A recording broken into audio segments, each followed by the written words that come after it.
Hello everyone, welcome to Nilanjana's exclusive English lessons. So today we are beginning with Macbeth Act 3, Scene 3. There's a very small scene and let's begin.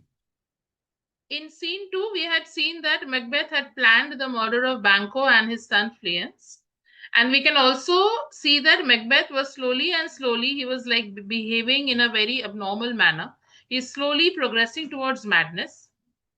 On the other hand, there is also a lot of emotional gap between in their relationship between Lady Macbeth and Macbeth, because Lady Macbeth is not aware whatever her husband is doing. Now that she was not she was aware about Duncan's murder, she was uh, practically leading Macbeth to commit the murder of Duncan. But in this scene we see, in from scene 2 onwards, we see that there's a lot of emotional distance between husband and wife. The other murders which Macbeth planned, like the murder of Banquo and all that, she is not at all aware. So in scene 2, we had seen that Macbeth had employed two murderers to finish the murder of Banquo, and also he wanted to kill Banquo's son. Like he doesn't want to leave anything incomplete. The predictions of the witches are always weighing on his mind. It's reminding him that it has to be done, because if he has to secure his position as a king, he has to basically eliminate all those who are around him and those who can be a threat to his throne. So it is not that he has become the king and he's contented. He also continues to eliminate all the people, those who are a threat for his to his kingdom, or to his kingship rather. Okay, so this in scene 3 we actually see the murder of Banquo. It's a very small scene, but then it is quite significant because Banquo's murder is very crucial to the plot. So enter three murderers. Now this is a park near the palace. Near the palace means it's almost a mile away from Macbeth's castle. Now that night there was a banquet which was arranged for the guests. And if you remember, those who, in scene 2, Macbeth was actually asking Banquo that I hope you're going to be there tonight because we all will be waiting for you. That was actually a lie, because in his mind he knows that that night Banquo will not be able to attend, because by that time he will already be killed. So this is that same night where the banquet is arranged. Now the setting of the scene is a park near the palace. As I said, 1 mile, almost a mile away from the palace, where the guest was supposed to get down from the horse and they had to walk that area. They had to walk that place. Of course, the guards and the security people would be there to guide them. Okay, so this is the place where there's a lot of darkness, and this is the place where the murder was planned. So when Banco would be returning from the ride, he was supposed to be going for a ride, as he had said. So after he would be returning from the ride, he would get down here, and while he would be walking the way to the palace, that is where the murder would be done. So a park near the palace. Enter three murderers. Now this is something very important over here. Initially, Macbeth had employed two murderers. But when we see in this scene that there are three murderers, now who is the third murderer? Macbeth was not sure about the deed which he had entrusted with the murderers, the two murderers. In order to be doubly sure, he has kept a third person, and the two murderers are not even aware of this.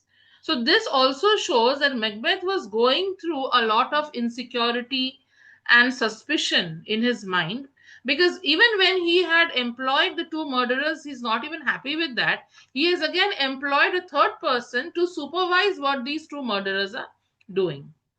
So the first murderer, but who did bid thee join with us? Like, the first murderer is a little suspicious. He's asking, who has asked you to join with us? Because we were only two. Macbeth has given the work to only two of us. Who are you? And who has asked you to join with us? Third murderer, Macbeth. Second murderer, he needs not our mistrust, since he delivers our offices and what we have to do to the direction just. So, what does he say? The second murderer tells that, first of all, Anyway, now that he is here, he needs not our mistrust. So let us not mistrust him. Let us not doubt this third person. Why? Because whatever he is going to do, our offices means our duties, the duties that we have been given, and what we have to do to the direction just. So it is exactly, he is also going to do the exact same thing, the same duty what we have been given. Okay, so what instructions he has brought from Macbeth and the instructions that we got, both of them are exactly the same. So therefore, we need not mistrust him. Who mistrusts the third murderer? Okay, so there is some kind of a reaction, if you can see, from the first murderer and the third murderer. So not the third, so the second. The first one is suspicious. The first one is a little like, wary about like, who are you and why have you come? Because we were only two of us. But the second murderer is a more little accommodating, and he tells, okay, anyway, we should not mistrust him, because whatever he will do and whatever we have been asked to do, more or less we are doing exactly the same thing. First murderer. Then stand with us. The west yet glimmers with some streaks of day. Now spurs the lated traveller apace to gain the timely in, and near approaches the subject of our watch. So now the first murderer tells the third murderer, then okay, then it's fine, then you can stand with us, you can wait with us. Why wait? Because it was not yet completely dark. The west yet glimmers. On the western side, the western sky rather, some faint streaks of light are still visible. It glimmers means some faint, it is faintly lit with some streaks of day. Some rays of the sun are still visible. Now spurs the later traveler apace. So now this is the time when the traveler, those who are traveling, they will spur their horse to be a little faster than usual because it's getting dark, to gain the timely inn.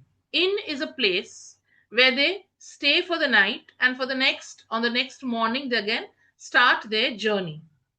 Usually inns are located by the side of the road where you can stay and have food and take rest. And not only the traveler needs rest, the horses, they also need rest. Okay, so this is what he tells, that this is the time when the traveler spurs, means he tries to ride, spurs the horse to ride faster, because he needs to gain the timely inn, he needs to get inside the inn, because there is a time before it gets too dark. You need to get inside the inn and stay for the night, because you need rest, your horse needs rest, right? And not only that, in those days it was actually dangerous to travel at night, because roads were deserted. It was not like the days that we are living in. Anyway, safety is always an issue.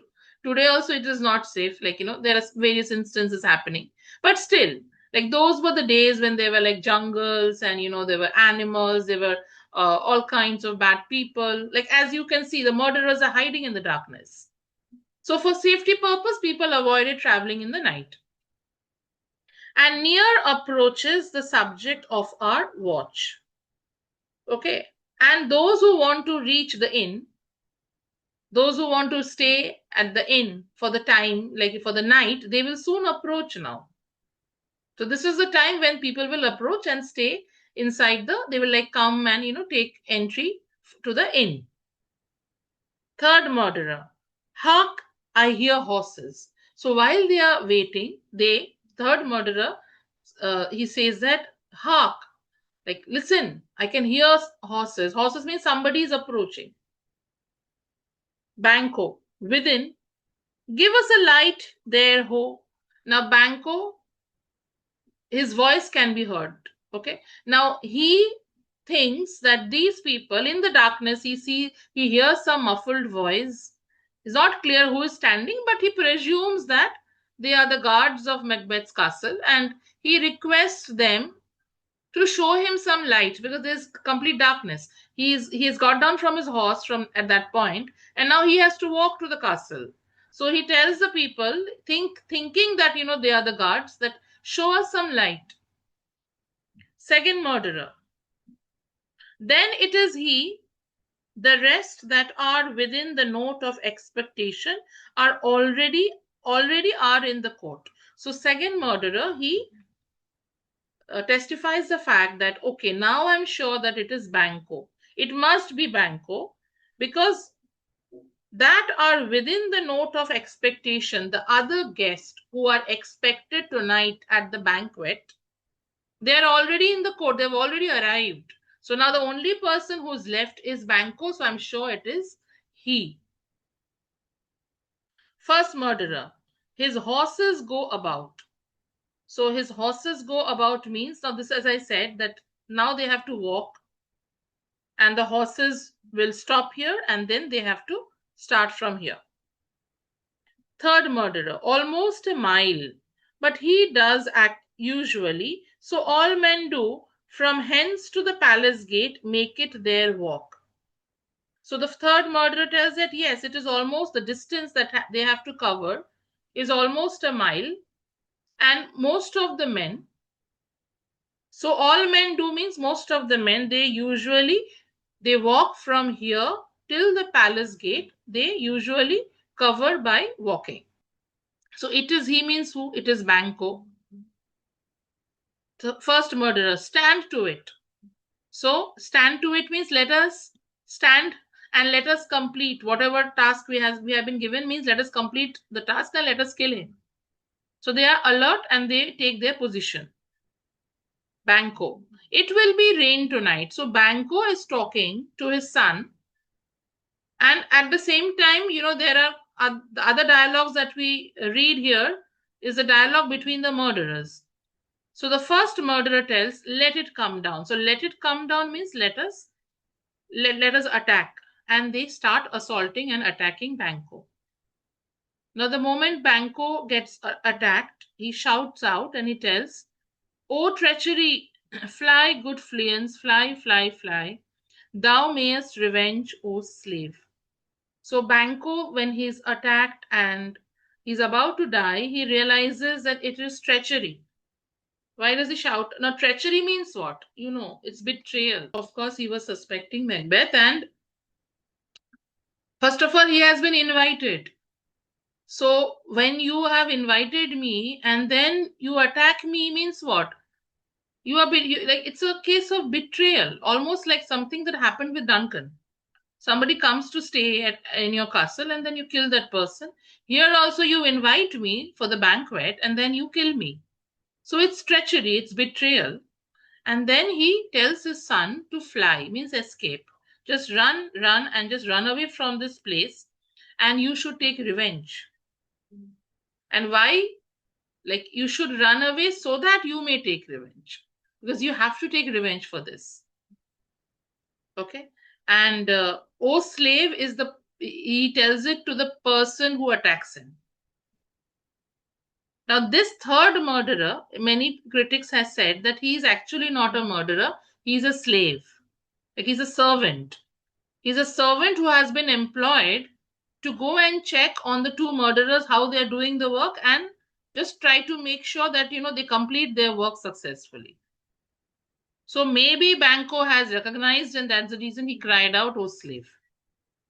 Fleance escapes. Now here also there is a twist, because though Banco dies, but the problem continues to trouble Macbeth, because the crux of the problem was not Banco but Fleance. Macbeth actually wanted to kill Fleance because according to the prediction, Fleance will become the king. Your son, that is what the witches had predicted. So Banco dies, but Fleance escapes. Third murderer. Who did strike out the light? So now third murderer is telling who was it that put out the light.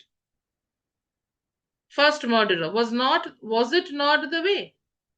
So first murderer is telling, of course we had to put out, because obviously if we had not put out the light, then of course they would have seen us. Third murderer, there's but one down, the sun is fled. So third murderer tells that only one person we were able to kill, because the other one, the son, is fled. He has escaped. He has run away.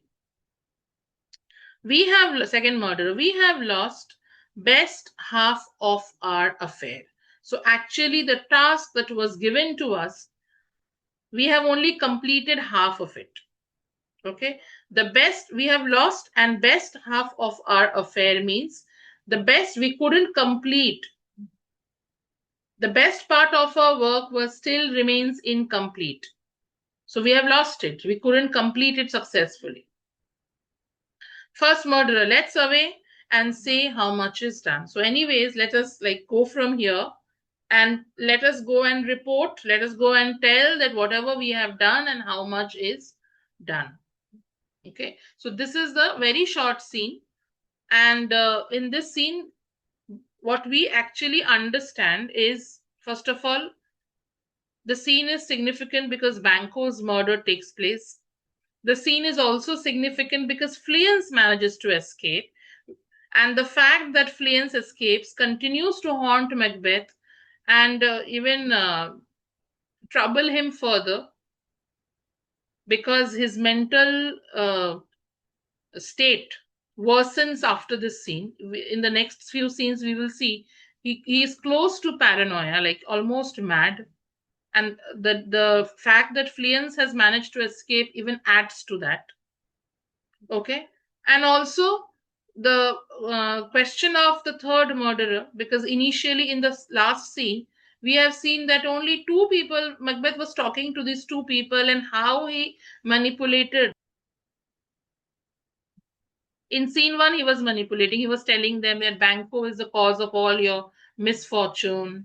Banco, it is for Banco you all went to the prison. Now you should take revenge on him and all that. So that time only two murderers were there. But then all of a sudden, the third murderer's entry also shows that Macbeth has started suspecting each and every one. Even the people who he has employed for the murder, he is not even satisfied with that. He has employed another person, a servant probably, to go and check or just go and see if the deed is done successfully or not. Okay. So that brings us to the end of the scene.